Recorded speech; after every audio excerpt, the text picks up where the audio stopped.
Hello friends welcome back to Bhugol Katha. बंधुरा तोमरा अनेके डीएबी रिलेटेड इनफरमेशনের জন্য কমেন্ট করতে থাকো, বাট আমার কোনো রকম রিপ্লাই সেরকম ভাবে করা হয় না। তো যাই হোক, প্রথম কথা হচ্ছে এটাই যে সিবিটি যারা ক্র্যাক করেছো, খুব তাড়াতাড়ি ইন্টারভিউ এবং ডেমনস্ট্রেশন টেস্ট হতে চলেছে, তোমরা তার জন্য প্রিপারেশন শুরু করে দাও। এবং ইন্টারভিউতে কী ধরনের প্রশ্ন করা হয়, ডেমো তোমরা কোন টপিক থেকে চুজ করবে বা তাদের বলে দেওয়া টপিক থেকেই কি ডেমো দিতে হয়, এই সমস্ত বিষয়ে তোমাদের সাথে আমি আলোচনা করব এবং আমার নিজস্ব অভিজ্ঞতা আমি তোমাদের সাথে শেয়ার করব। তো 19 জানুয়ারি লাস্ট রিটেন টেস্ট হয়েছে, মানে সিবিটি হয়েছে। তো সেক্ষেত্রে যারা যারা ক্র্যাক করেছো তারা নিশ্চয়ই পিইসি মানে প্রফেশনাল এলিজিবিলিটি কার্ড নিশ্চয়ই তোমরা হয়তো ডাউনলোড করে নিয়েছো। তো তাড়াতাড়ি প্রিপারেশন তোমরা শুরু করে দাও, কারণ খুব তাড়াতাড়ি কিন্তু ইন্টারভিউর জন্য ডাকা হচ্ছে বা হবে, অনেক জোন থেকে কিন্তু ডাকা হচ্ছে অলরেডি।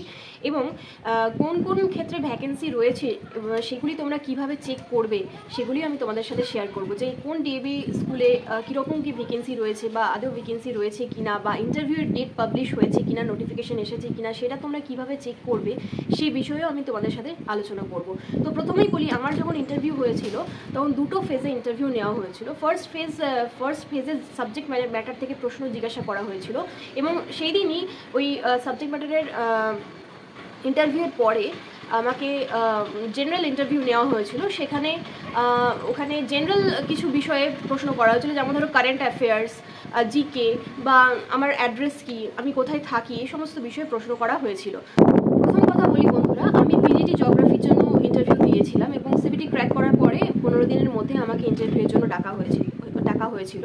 তো সেক্ষেত্রে পিজিটি জিওগ্রাফির যে প্রশ্নগুলো আমাকে করা হয়েছিল, প্রথমেই বলা হয়েছিল ইন্ট্রোডিউস ইয়োর সেলফ। তারপরে প্রশ্ন শুরু হয়েছিল। ফার্স্ট প্রশ্ন করা হয়েছিল, আমি কিন্তু প্রত্যেকটি স্কুলে ইন্টারভিউ দেওয়া বা প্রত্যেকটি কলেজে ইন্টারভিউ দেওয়ার পরে কিন্তু প্রশ্নগুলো একটি নির্দিষ্ট ডায়েরিতে আমি লিখে রাখতাম। তো সেগুলি আমি তোমাদের সাথে শেয়ার করছি। তো যাই হোক, ফার্স্ট প্রশ্ন করা হয়েছিল, খুবই সিম্পল প্রশ্ন করা হয়েছিল। What is ecosphere, difference between biome and biosphere, what is urban ecology, full form of MAB, what is dualism, how can you explain the layers of atmosphere to the students, what is plate. এই প্রশ্নটা কিন্তু আমাকে maximum school থেকে জিজ্ঞাসা করা হয়েছিল। What is geomorphology, what is the significance of GIS। তো এই সমস্ত প্রশ্নগুলো জিওগ্রাফি থেকে জিজ্ঞাসা করা হয়েছিল। এবং যিনি ইন্টারভিউ নিয়েছিলেন তিনি একজন প্রফেসর ছিলেন, একজন কলেজ থেকে এসেছিলেন, লোকাল কলেজ থেকে। তো যাই হোক, সেক্ষেত্রে সাবজেক্ট ম্যাটার ইন্টারভিউয়ের পরে আমাকে আরও একটা রুমে এন্ট্রি দেওয়া হয়েছিল। সেক্ষেত্রে ওটা জেনারেল ইন্টারভিউ ছিল এবং সেখানে ডিএবি ম্যানেজিং সোসাইটি ছিল, মানে ডিএবি ম্যানেজমেন্টের বিভিন্ন লোকেরা ছিল ওখানে। তো সেখানে প্রথমে আমার অ্যাড্রেস জানতে চেয়েছিলেন ওনারা। আমার অ্যাড্রেস আমি ডিটেলে বলি। এবং সেখানে আরও একটা প্রশ্ন আমাকে করা হয়েছিল, which is the highest governing body of association football. তো এটা ফিফা হবে, তোমরা সকলেই জানো। তো এই ধরনের কিছু জিকেও জিজ্ঞাসা করা হয়। বা আরও একটা এমনি নর্মাল SST প্রশ্ন করা হয়েছিল, where was the Indus valley civilisation location. তো আমি এরকম নর্মাল বলেছিলাম, প্রেজেন্টে Pakistan and north west India. তো যাই হোক, এই ধরনের প্রশ্ন কিছু করা হয়েছিল। আরও এক দুটো প্রশ্ন করা হয়েছিল, সব তো লেখা সম্ভব হয় না মনে করে। তো যাই হোক, এবং আরও একটা প্রশ্ন করা হয়েছিল যে আমার কোনো রকম এক্সপিরিয়েন্স আছে কি না। তো সেক্ষেত্রে আমার সেই মুহূর্তে কোনো রকম এক্সপিরিয়েন্স, কোনো স্কুলে কাজ করার কোনোই অভিজ্ঞতা ছিল না। আমি সেটা বলেছিলাম যে I don't have any experience at any school. তো এবং পোস্টিংয়ের ব্যাপারেও আমাকে জিজ্ঞাসা করা হয়েছিল যে ওয়েস্ট বেঙ্গলের যে কোনো জায়গাতেই কি পোস্টিং দিলে আমি যেতে পারবো বা আমি রিলোকেট করতে পারবো, এটা প্রশ্ন করা হয়েছিল। আমি বলেছিলাম হ্যাঁ, ওয়েস্ট বেঙ্গলের যে কোনো জায়গাতেই যদি আমার পোস্টিং ফেলা হয় আমি জয়েন করতে রাজি আছি, এটা আমি বলেছিলাম। এবং আরও একটি মেন যেটা জিনিস, সেটা হচ্ছে হবি থেকে প্রশ্ন করা হয়েছিল। এবং হবিতে আমাকে জিজ্ঞাসা করা হয়েছিল হোয়াট ইজ ইউর হবি, এরকম জিজ্ঞাসা করা হয়েছিল। আমি ড্রয়িং, ক্রাফটিং, সিঙ্গিং এরকম বলেছিলাম। তো সেক্ষেত্রে আমাকে গান করতে বলা হয়েছিল।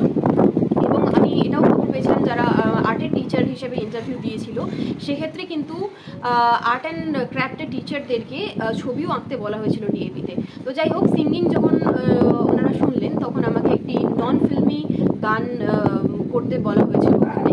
তো সেক্ষেত্রে আমি একটি রবীন্দ্রসঙ্গীত গেয়ে শুনিয়েছিলাম, কারণ আমি পুরোপুরি এটা আনএক্সপেক্টেড ছিল আমার কাছে যে ওখানে গান করতে বলা হবে। তো যাই হোক, আমার জানা একটা ভালো গান মোটামুটি আমি জানতাম। তো সেটা আমি করেছিলাম, সখী ভাবনা কাহারে বলে। তো এই গানটা আমি করে শুনিয়েছিলাম। 1 থেকে 1.5 মিনিট করার পরে আমাকে থামানো হয়েছিল। এবং তারপরেই ওই পোস্টিংয়ের ব্যাপারটা জিজ্ঞাসা করা হয়েছিল যে ওয়েস্ট বেঙ্গলে যে কোনো জায়গাতে মানে পোস্টিং দেওয়া হলে কি তুমি অ্যাকসেপ্ট করতে পারবে বা পোস্টিং রিলোকেট করতে তুমি রাজি আছো, এটাই জিজ্ঞাসা করা হয়েছিল। তো জেনারেল ইন্টারভিউতে নর্মাল এরকম কিছু কারেন্ট অ্যাফেয়ার্স, জিকে কি এরকম জিজ্ঞাসা করা হয়েছিল। ব্যাস, এটা সেদিনকার মতো ইন্টারভিউ সেদিন শেষ হয়ে গেল। এখন তো ইন্টারভিউ ডেমনস্ট্রেশন একই দিনেও অনেক স্কুলে হচ্ছে, তো সেক্ষেত্রে সেই সময় কিন্তু ইন্টারভিউটা একদিনে হয়েছিল, আবার তার 7 দিনের মধ্যেই ইন্টারভিউ ক্র্যাক করার একটা মেসেজ এসেছিল যে তুমি শর্টলিস্টেড হয়েছো ডেমনস্ট্রেশন টেস্টের জন্য। তো সেটার একটা ডেট দেওয়া হয়েছিল থ্রু মেসেজ আর ইমেল, দুটোতেই কিন্তু মেসেজ গেছিলো। তো সেক্ষেত্রে আমি ওয়াটার রিসোর্সের উপরে একটা ডেমনস্ট্রেশন দিয়েছিলাম। তো সেক্ষেত্রে একটা রুমের মধ্যে আমাদের নিয়ে যাওয়া হয়েছিল এবং বিভিন্ন ক্যান্ডিডেটরা ওখানে ছিল, ইন্টারাক্টিভ প্যানেল ছিল, মানে স্মার্ট বোর্ড ছিল ওখানে। স্মার্ট বোর্ডের মাধ্যমে অনেকেই বিভিন্ন পিপিটি বানিয়ে এনেছিল, সেই পিপিটিটাকে এক্সপ্লেন করছিল। তবে আমি একটাই কথা বলবো, তুমি পিপিটি বা ইন্টারাক্টিভ প্যানেলের মাধ্যমে তুমি কিছু শো করাও, কিছু ডেসক্রাইব করো, বা তুমি টিএলএম বানিয়ে নিয়ে যাও, বা তুমি চক অ্যান্ড বোর্ড ইউজ করো, মেন বিষয় কিন্তু তোমাদেরকে বুঝিয়ে বলা বিভিন্ন বিষয়, ছোটো ছোটো বিষয়গুলোকে, যে বিষয়টার উপরে তুমি যে বিষয়টা চুজ করেছো ডেমনস্ট্রেশনের জন্য সেইটাকে ঠিকঠাকভাবে 5 থেকে 10 মিনিটের মধ্যে তোমাদেরকে উপস্থাপন করতে হবে। এবং সেইখান থেকে কিন্তু নানা রকম প্রশ্ন হতে পারে, ব্যাক কোশ্চেন, কাউন্টার কোশ্চেন হতে পারে সেখান থেকে। তাই তোমরা সেই বিষয়ে প্রিপেয়ার হয়ে যেও, যেটা পড়াচ্ছ তার আগে পিছু বিষয়টাকেও তোমরা ভালো করে জেনে, বা সেই রিলেটেড কিছু কোশ্চেন বা সেই রিলেটেড কিছু রিসেন্ট ইস্যু যদি থাকে সেই সমস্ত বিষয়গুলোও তোমাদেরকে জেনে যেতে হবে।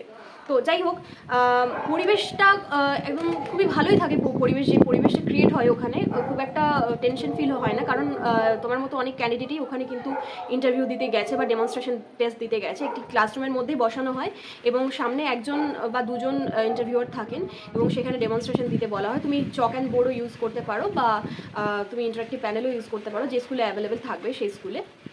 তো যাই হোক, সেক্ষেত্রে মেন বিষয় অনেকেই জিজ্ঞাসা করো টিএলএম নিয়ে যাওয়া যেতে পারে বা আদার্স অনেকেই অনেক রকম প্রশ্ন করো। মেন বিষয় হচ্ছে টিএলএম বানিয়ে নিয়ে যাওয়া মানেই যে তুমি টিএলএমটা দেখিয়ে দিলে আর তুমি সিলেক্টেড হয়ে গেলে, এমনটা কিন্তু নয়। তুমি টিএলএম যদি নিয়ে যাও, টিএলএম নিয়েও তোমাকে সেই ঠিকঠাকভাবে ডেসক্রাইব করতে হবে সেই বিষয়টিকে 5 থেকে 10 মিনিটের মধ্যে। এবং তোমরা 5 থেকে 10 মিনিটই বলবে এমনভাবে প্রিপেয়ার হয়ে যাবে না, তোমরা মোটামুটি কোনো একটা বিষয়কে অনেকটা বিস্তৃতভাবে জেনে যাবে এবং পড়াতে পারবে। কারণ অনেক সময় এটা হয় যে ভালো পড়াচ্ছে দেখে কিন্তু 5 থেকে 10 মিনিটের থেকেও বেশি সময় এক্সটেন্ড করা হয়, দেখা হয় যে পড়াতে ঠিকঠাক পারছে কিনা। তো সেক্ষেত্রে থামানো হয় না, সেক্ষেত্রে কিন্তু 15 মিনিট অবধিও কিন্তু ডেমনস্ট্রেশন টেস্ট হয়ে থাকে কিছু কিছু বিষয়ে। তাই আমি বলবো 5 মিনিটের মতোই কিন্তু ডেমনস্ট্রেশন বানিয়ে নিয়ে যেও না। যে টপিকের ওপর তুমি ডেমো তৈরি করছো বা প্রিপেয়ার করছো সেই বিষয়টা কিন্তু যথেষ্ট বিস্তৃতভাবে তোমরা জেনে প্র্যাকটিস করে যাবে, এটাই আমি বলবো। তো সেক্ষেত্রে একটা ব্যাক কোশ্চেন তৈরি হবে বা কাউন্টার কোশ্চেন করা হবে তোমাকে। ওয়াটার রিসোর্স থেকে আমি আমার ডেমনস্ট্রেশন টেস্ট দিয়েছিলাম, সেক্ষেত্রে কিছু প্রশ্ন করা হয়েছিল ইন্ডিয়ার কোন কোন জায়গাগুলোতে বেশ কিছু অঞ্চলে ওয়াটার স্কার্সিটি রয়েছে এবং সেগুলো কীভাবে, সেগুলোর মেজার্স কী, সেগুলো কাটিয়ে ওঠা বা মিটিগেট করার কী কী উপায়, বা রিসেন্ট কিছু ইস্যুস নিয়েও জিজ্ঞাসা করা হয়েছিল ওয়াটার স্কার্সিটি নিয়ে। তো যাই হোক, এই সমস্ত প্রশ্ন করা হয়েছিল ডেমনস্ট্রেশন টেস্টেও। তো আরও একটা বিষয় তোমাদের বলি, এখন হয়তো সবসময় সেটা হয় না, ইন্টারভিউয়ের পরে ডিরেক্ট মক ডেমনস্ট্রেশন হয়ে যায়। মানে ধরো ডেমনস্ট্রেশন তো এখানে আমাদেরকে হয়ে গেল কতগুলো ক্যান্ডিডেটদের সামনে এবং ইন্টারভিউয়ের সামনে দিতে হলো, কিন্তু যখন আবারও আমাকে জয়েনিংয়ের জন্য আমাকে ডাকা হয়েছিল ডেমনস্ট্রেশনের পরে, মোটামুটি 7 দিনের মধ্যেই জয়েনিংয়ের জন্য ডাকা হয়েছিল। তো সেক্ষেত্রে তখন কিন্তু ওটা আনএক্সপেক্টেড ছিল, তখন জয়েনিংয়ের সময় ডকুমেন্ট ভেরিফিকেশনের দিনই কিন্তু আরও একবার ডাকা হয়েছিল মানে প্রিন্সিপালের কাছে, যে আরও একটা কিন্তু মক ডেমনস্ট্রেশন দিতে হবে। মানে ক্লাস 9-এর বাচ্চাদের কাছে গিয়ে একটা ডেমো দিতে বলা হয়েছিল। মানে তুমি যে কোনো একটা চ্যাপ্টার পড়াও, ক্লাস 9 থেকেও ক্লাস 10 থেকেও, এটা তোমার চয়েস, তোমাদেরকে পড়াতে হবে। তো যিনি ইন্টারভিউয়ার ছিলেন তিনি একটা ক্লাসে বসেছিলেন, ক্লাস 9-এ বসেছিলেন, উনি একদম লাস্ট বেঞ্চে বসেছিলেন এবং পড়াতে হয়েছিল।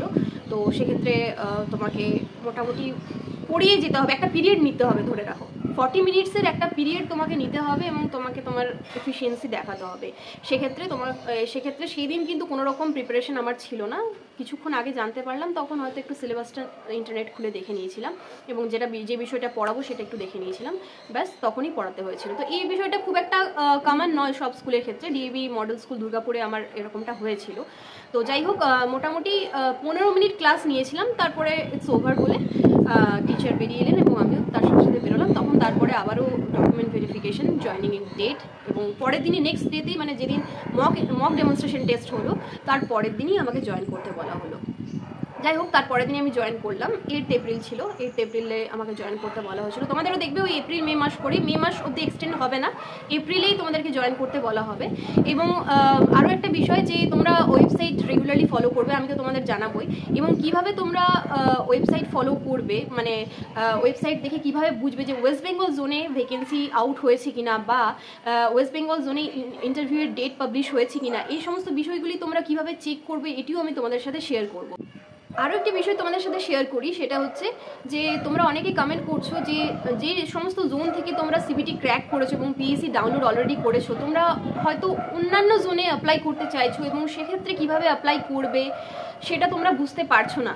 এখনও অবধি দেখো, সিবিটি ক্র্যাক করার পরে তোমাদের কিন্তু ইন্টারভিউ এবং ডেমনস্ট্রেশনের জন্য ডাকা হবে, এবং তোমরা এলিজিবল, পিএসসি কার্ড যদি তোমরা ডাউনলোড করে নিয়ে থাকো, তোমরা কিন্তু এলিজিবল অন্যান্য জোনে অ্যাপ্লাই করার জন্য। সেক্ষেত্রে তোমরা, আমার মতে তোমরা একটা কাজ করতে পারো, তোমরা সেই স্কুলের মেল আইডি জোগাড় করে সেই স্কুলের মেলে তোমাদের ডিটেলে কোয়ারিজ সেন্ড করতে পারো যে আমি পিএসসি ক্র্যাক করেছি, আমি এই পোস্টের জন্য অ্যাপ্লাই করতে চাইছি।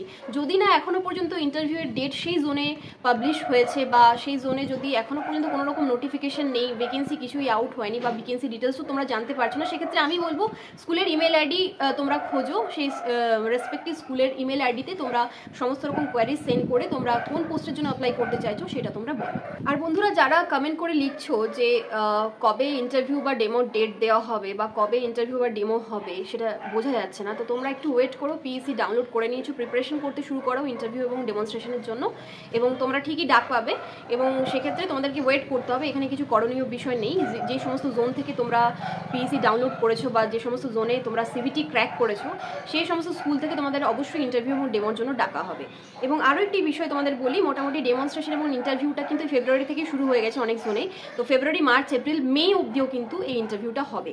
এবং কী করে ভ্যাকেন্সি চেক করবে, বা হাউ টু চেক ভ্যাকেন্সি, এরকম অনেকেই কমেন্ট করছো। এবং কবে ইন্টারভিউয়ের ডেট দেওয়া হচ্ছে, কোন জোনে ইন্টারভিউয়ের ডেট পাবলিশ হচ্ছে, সেই বিষয়গুলি জানার জন্য তোমরা যে ওয়েবসাইটটি ফলো করবে সেটা হচ্ছে dabcmc.net.in। আরও একটা ওয়েবসাইট রয়েছে dabrecruit.dab.cmc.in। ঠিক আছে, এই দুটো ওয়েবসাইট তোমরা ফলো করবে। এই দুটো ওয়েবসাইটের মধ্যে গেলেই তোমরা বিভিন্ন জোনের ইন্টারভিউ ডেট আদৌ পাবলিশ হয়েছে কিনা এবং কবে হতে পারে সেই টেন্টেটিভ ডেটটাও তোমরা দেখতে পাবে, বা টেন্টেটিভ মান্থটাও তোমরা দেখতে পাবে। তো যাই হোক, এই সমস্ত কোয়ারিজ নিয়ে তোমরা অনেকেই, প্রচুর ক্যান্ডিডেটই কমেন্ট করেছিলে আমাকে, তাই আজ তোমাদের সাথে আমি শেয়ার করলাম সমস্ত ডিটেলসটা। আরও যদি কিছু জিজ্ঞাসার বিষয় থাকে অবশ্যই আমাকে কমেন্ট করে জানিও। Best of luck all of you, ধন্যবাদ।